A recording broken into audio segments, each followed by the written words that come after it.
सड़क से कुछ दूर जंगल में दो लाशें पड़ी हुई थी। एक आदमी की थी और दूसरी महिला की। दोनों के जिस्म खून से लहूलुहान थे और दोनों अधनंगी जैसी हालत में थे। ऐसा लग रहा था कि खूनी ने उनके जिस्म को बुरी तरह से जख्मी किया था, यहाँ तक कि उन दोनों के प्राइवेट पार्ट को भी बुरी तरह से जख्मी कर दिया था। लेकिन इसके पीछे का जो सच था, जब आप सुनेंगे तब आपके होश उड़ जाएंगे और आप सोचने के लिए मजबूर हो जाएंगे कि कोई इतना बेरहम कैसे हो सकता है। नमस्कार दोस्तों, आज हम आपको एक ऐसे क्राइम के बारे में बताने जा रहे हैं जिसने पूरे राजस्थान को हिला के रख दिया था। ये कहानी है राजस्थान के उदयपुर जिले की। साल 2022 में उदयपुर के गुगुंदा थाने से थोड़ी दूर एक गांव है जिसका नाम माजावाद है। और इस गांव के पास एक केलावाड़ी जंगली इलाका था और इसी जंगल के साथ साथ एक सड़क भी बनी हुई थी, क्योंकि गांव के लोग उसी सड़क से आते जाते रहते थे। शुक्रवार की सुबह गांव के लोग रोज की तरह अपने अपने काम पर जाने के लिए जब घर से निकले, तभी गांव से करीब 200 मीटर दूर उबेश्वर जी रोड के करीब जंगल में लोगों ने कुछ ऐसा मंजर देखा जिसे देख के वो लोग सहम गए। उन्होंने देखा कि जंगल से कुछ दूर दो लाशें पड़ी हुई थी, वो भी बिना कपड़ों के।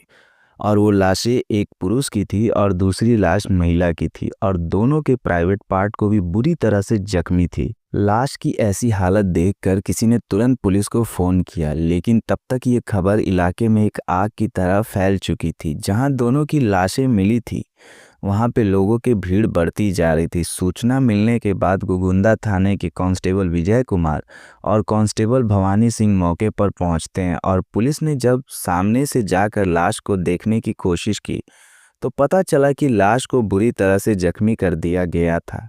ऐसा लग रहा था इन दोनों की किसी से दुश्मनी होगी और उसी ने इन दोनों को इतनी खौफनाक मौत दी है। दोनों कांस्टेबल अपने थाना प्रभारी को इस भयानक वारदात के बारे में फ़ोन करके बताते हैं, जिसके बाद सीनियर ऑफिसर भी उस जगह पे पहुंच जाते हैं। दोनों लाश की जांच के दौरान पुलिस ने देखा कि लड़के का प्राइवेट पार्ट कटा हुआ है और लड़की का प्राइवेट पार्ट पर भी काफ़ी चोट के निशान मौजूद हैं। अब पुलिस ये सब देखकर समझ चुकी थी कि जरूर किसी ने दुश्मनी में इन दोनों का खून कर दिया है। पुलिस इन दोनों की लाश को फॉरेंसिक लैब भिजवा देती है और फिर पुलिस इन दोनों की पहचान करने में जुट जाती है कि आखिर ये दोनों कौन हैं और कहाँ रहते हैं।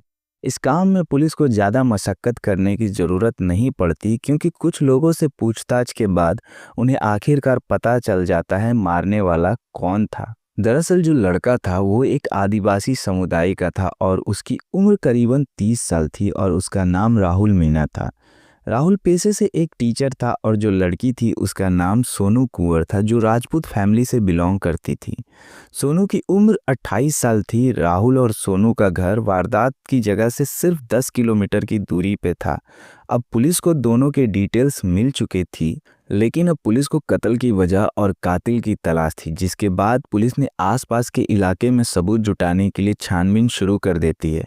लेकिन काफ़ी देर तक छानबीन करने के बाद भी पुलिस के हाथ कुछ भी नहीं लग पाया था और अब पुलिस इस मामले को एक चैलेंज की तरह लेती है। पुलिस ने आसपास के सारे इलाके में रहने वाले लोगों से पूछताछ की और राहुल और सोनू के जान पहचान वालों से पूछताछ की तो उन्हें यहाँ से भी कुछ पता नहीं चला। अब पुलिस इन दोनों के गांव चली गई और उनके पड़ोसियों से पूछताछ करना शुरू कर दिया। पूछताछ के दौरान पुलिस को हैरान करने वाली बातें पता चली। आपको बता दें, पुलिस को पता चला कि जिनका लाश मिला था यानी राहुल और सोनू दोनों ही शादीशुदा थे, लेकिन इन दोनों के जीवन साथी यानी लाइफ पार्टनर कोई और ही था। मगर फिर भी इन दोनों के एक्स्ट्रा मैरिटल अफेयर चल रहे थे। इन दोनों के बीच प्यार और दोस्ती के अलावा अवैध संबंध भी चल रहे थे। ये बात सुनने के बाद पुलिस और भी ज़्यादा कंफ्यूज हो गई और इस केस को कई एंगल से इन्वेस्टिगेट करने का फैसला करती है। पुलिस ने इस काम के लिए कई अलग अलग टीमें बनाई और इस केस की जड़ से जांच पड़ताल करना शुरू कर देती है। जांच पड़ताल के महज 72 घंटे बाद ही पुलिस ने इस खौफनाक हत्याकांड का खुलासा कर दिया। इस खूनी को पकड़ने के लिए पुलिस ने कई टीमें बनाई और करीबन 50 जगह पर लगे सीसीटीवी फुटेज खंगाले और साथ ही लगभग 200 लोगों से पूछताछ की, जिसके चलते पुलिस खूनी के बेटे गणेश लाल जोशी तक पहुंची। और फिर जब उसके बेटे से पूछताछ की गई तो उसने बताया कि इस वक्त उसके पिता कहाँ है, जिसके बाद पुलिस ने उस खूनी को अरेस्ट कर लिया। और पूछताछ करने लगी। जब इंस्पेक्टर विकास कुमार ने इस हत्याकांड की सारी कहानी लोगों के सामने रखी तो ये सुनकर लोगों की रूह कांप गई। दरअसल इस डबल मर्डर की कहानी का ताल्लुका तंत्र मंत्र और अंधविश्वास से जुड़ा था। इस मर्डर केस में टोटका भी शामिल था। पुलिस ने इस मामले में एक सती तांत्रिक को अरेस्ट किया था जिसका नाम भालेश था। इसकी उम्र 55 साल थी और इसी तांत्रिक ने खौफनाक वारदात को अंजाम दिया था। तांत्रिक भालेश को जब पुलिस ने शक के दायरे में अरेस्ट करके सख्ती से पूछताछ की तो उसने सारे जुर्म कबूल कर लिए। तांत्रिक भालेश ने बताया कि पिछले करीबन 8 साल से मैं भादवी गोड़ा के इच्छा पूर्ति शेष नायक भावजी मंदिर में रहता हूँ।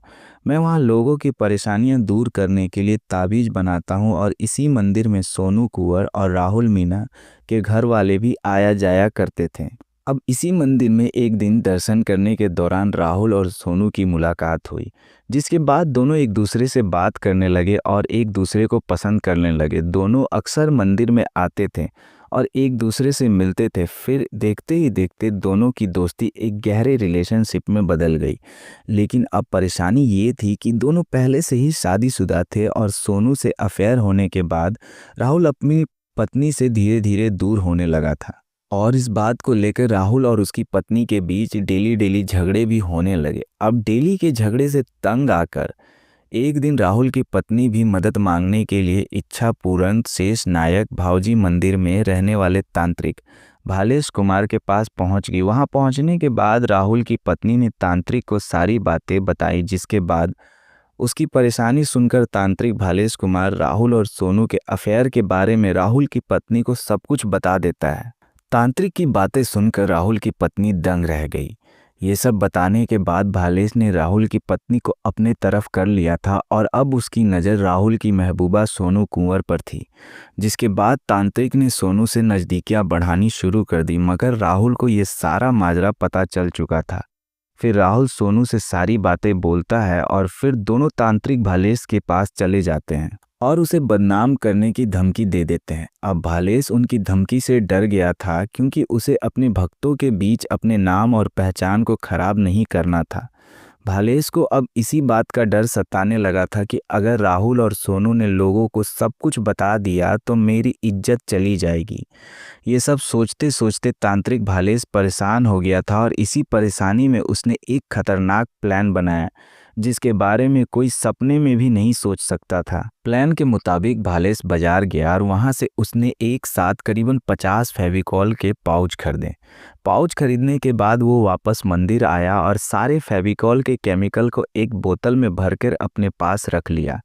जब भालेश अपने प्लान को एग्जीक्यूट करना था, जिसके बाद भालेश राहुल और सोनू को 15 नवंबर 2022 को शाम के वक्त फ़ोन करके एक टोटके के बारे में बताता है और उन्हें वो अपने पास बुला लेता है। जब वो दोनों तांत्रिक के पास आ जाते हैं तो तांत्रिक भालेश उन्हें गोगुंदा इलाके के सुनसान जंगलों में ले जाता है। वहाँ ले जाने के बाद तांत्रिक उन दोनों को बोलता है कि अब तुम दोनों यहाँ पर शारीरिक संबंध बनाओ। तांत्रिक की ये बातें सुनकर दोनों हैरान हो गए क्योंकि इस सुनसान जंगल में शारीरिक संबंध बनाने से क्या होगा।